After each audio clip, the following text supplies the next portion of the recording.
Bismillahirrahmanirrahim. Assalamualaikum warahmatullahi wabarakatuh. Baik, saya akan menjelaskan tentang SKB 3 Menteri tahun 1975. SKB 3 Menteri yaitu Menteri Pendidikan dan Kebudayaan, Menteri Dalam Negeri, dan Menteri Agama tentang peningkatan mutu pendidikan pada madrasah. Pada tahun 1975, dikeluarkan surat keputusan bersama 3 menteri yaitu Menteri Pendidikan dan Kebudayaan, Menteri Dalam Negeri, dan Menteri Agama tentang peningkatan mutu pendidikan pada madrasah.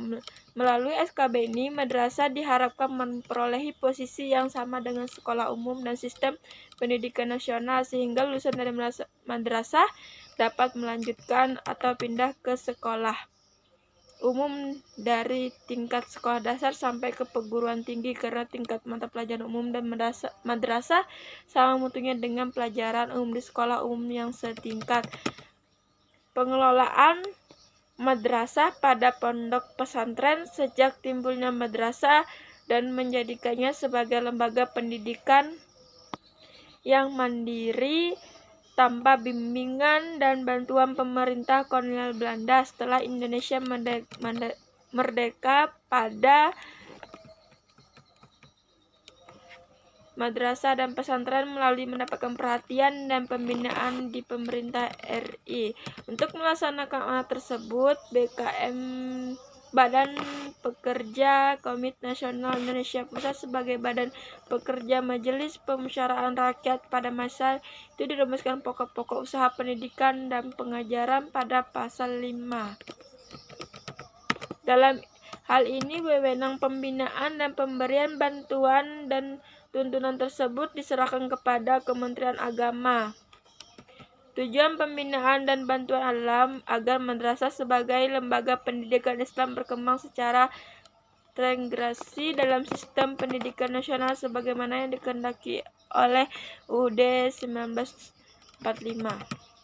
Upaya pembinaan madrasah menuju kesatuan sistem pendidikan nasional semakin ditingkatkan. Era globalisasi dewasa dan ini di masa datang sedang akan mempengaruhi perkembangan sosial budaya masyarakat Muslim Indonesia umumnya atau pendidikan Islam termasuk pondok pesantren dan madrasah khususnya.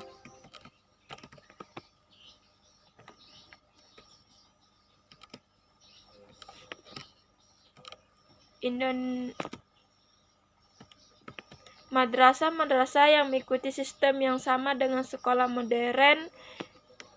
Namun demikian, pada tahap awal madrasah tersebut masih bersifat diniyah di mana mata pelajaran hanya agama dan penggunaan kitab-kitab bahasa Arab. Indonesia sedikit demi sedikit pelajaran umum masuk ke dalam kurikulum madrasah.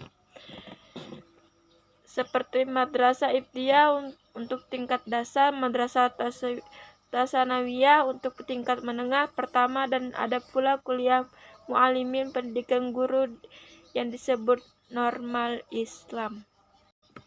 Madrasah-madrasah yang mengikuti sistem yang sama dengan sekolah modern. Namun demikian, pada tahap awal madrasah tersebut masih bersifat diniyah di mana mata pelajaran hanya agama dan penggunaan kitab-kitab bahasa Arab. Indonesia sedikit demi sedikit pelajaran umum masuk ke dalam kurikulum madrasah. Seperti madrasah ibtidaiyah untuk tingkat dasar, madrasah Tsanawiyah untuk tingkat menengah pertama, dan ada pula kuliah mu'alimin pendidikan guru yang disebut normal Islam. Nama saya M. Rifai. Saya akan menjelaskan mengenai dasar yuridis pondok pesantren. Pondok pesantren adalah lembaga pendidikan Islam yang sudah berdiri sejak ratusan tahun yang lalu. Di lembaga inilah diajarkan ilmu-ilmu nilai agama pada santri. Pada tahap awal pendidikan di pesantren terjun semata-mata mengajarkan ilmu-ilmu agama saja yang diajarkan lewat kitab-kitab klasik atau kitab kuning. Ilmu-ilmu agama yang terdiri dari berbagai cabang diajarkan di pesantren dengan menggunakan metode pembelajaran hafalan ataupun musyawarah. Pada tahap awal sistemnya berbentuk non-formal, tidak dalam bentuk klasikal, serta lamanya di pesantren tidak ditentukan oleh lamanya tahun belajar. tetapi ditentukan oleh kitab yang dibaca. Dapat juga santri berpindah-pindah dari pesantren satu ke pesantren lainnya untuk mendapatkan ilmu yang lebih spesifik dari pesantren yang bersangkutan. Dan bisa juga bagi santri yang mempunyai ekonomi lebih melanjutkan pelajaran ke Mesir atau Mekah. Pendidikan pesantren yang ada pada mulanya hanya berorientasi pada pengalaman ilmu agama, mulai memasuki mata pelajaran umum. Masuknya mata pelajaran ini diharapkan untuk memperluas cakrawala berpikir para santri, dan biasanya pula para santri mengikuti ujian negara yang diadakan oleh pemerintah. Selain itu, di dunia pesantren juga diperkenalkan berbagai bentuk keterampilan agar santri mengisi waktu luang dengan ilmu pengetahuan dan keterampilan, sehingga mampu untuk bekerja dan mengamalkan ilmu yang diharapkan para alumni pesantren bisa bermanfaat ketika terjun di masyarakat. Secara yuridis, pendidikan di Indonesia dituangkan dalam Undang-Undang Sistem Pendidikan. Sampai kini telah terbit 3 Undang-Undang Sistem Pendidikan Nasional, yaitu Undang-Undang Pokok Pendidikan dan Pengajaran Nomor 4 Tahun 1950, Undang-Undang Nomor 12 Tahun 1994 yang diterbitkan oleh pada masa Orde Lama, UU Sisdiknas Nomor 2 Tahun 1989 pada masa Orde Baru, dan UU Sisdiknas Nomor 20 Tahun 2003 pada masa Reformasi. Pesantren sebagai cikal bakal lembaga pendidikan yang asli Indonesia baru mendapat pengakuan secara yuridis pada tahun 2003 melalui UU Sisdiknas tersebut. Assalamualaikum warahmatullahi wabarakatuh. Saya Yanto akan menjelaskan analisis kebijakan teknis pengembangan dan pembinaan. Penentuan sebelum kemerdekaan Departemen Agama sudah ada dengan kantor for Inlandse Zaken pada masa penjajahan Belanda. Selanjutnya bernama Sukuma saat masa penjajahan Nippon Jepang, kemudian menjadi Kementerian Agama setelah Indonesia merdeka yang diresmikan pada tanggal 3 Januari 1946. Pemberian fasilitas dan sumbangan materi terhadap lembaga-lembaga pendidikan Islam oleh kebijakan pemerintah Orde Lama oleh masyarakat disambut baik walaupun tidak semua masyarakat menyetujuinya. Setelah dalam beberapa waktu yang lalu didiskreditkan oleh pemerintah kolonial Belanda, kebijakan pemerintah Orde Lama tersebut dianggap fase untuk pengembangan pendidikan Islam di Indonesia. Pada 1 September 1956 di bawah naungan Departemen Agama